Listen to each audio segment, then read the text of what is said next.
Welcome everybody to this edition of Attention Talk Video. I'm your host, ADHD and Attention Coach Jeff Copper, and I'm here today to talk about pressure, ADHD, and shitting all over yourself. I was doing a little bit of reading and some research for another project that I was doing. I started exploring a little bit about play. Now, I've done another video that talks about pressure because when I'm coaching people and they first come to me, I talk to them about pressure and how the job of the defense is to put pressure on the offense because it inhibits performance. And typically those with ADHD, they want coaching on the areas of their weakness or the weakest link.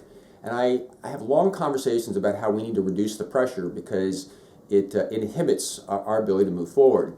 And in studying a little bit about play, I actually ran into what I think is a little bit better description. And it talked about pressure being really good for people or situations where you have to do things habitually.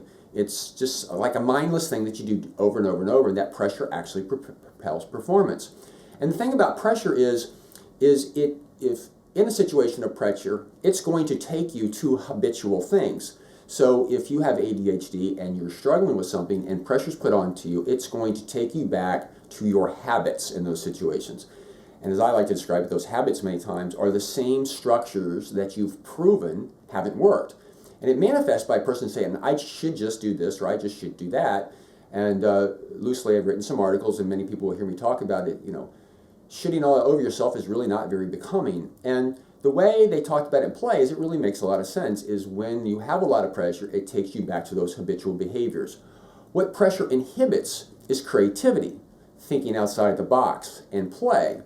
And that's why I illuminate this so much, because if you have ADHD and your structures, the obvious solutions that you've been trying are not working, there's a good chance that you're paying attention to the wrong thing. And the question is, how do you find what to pay attention to? Well, the harder you try, the more pressure you're putting on yourself, the more it takes you right back to what you've proven doesn't work.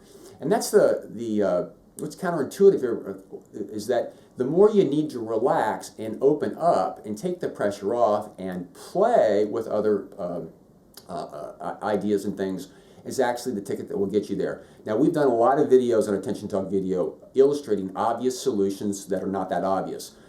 David Gwerk in college, rocking in his rocking chair, singing his notes, she'll be coming around the mountain when she comes to study. Roberto Olivardia reading on a subway because he reads 7 times faster riding a subway than he does sitting at home. There was a coach, Peter, who talked about when he needs to read, he's got to walk. All these are solutions that are not found in the self-help section of the bookstore, but are very, very helpful. And they're all found usually when somebody's playing, not when there's a lot of pressure put on them. So I hope I've made a little bit of a case for you. If you've got ADHD and you're struggling, you've got to get an environment where you take the pressure off and you play. To find an alternative is really going to be found in those types of situations. So we hope you found this informative. Maybe you've gotten an aha.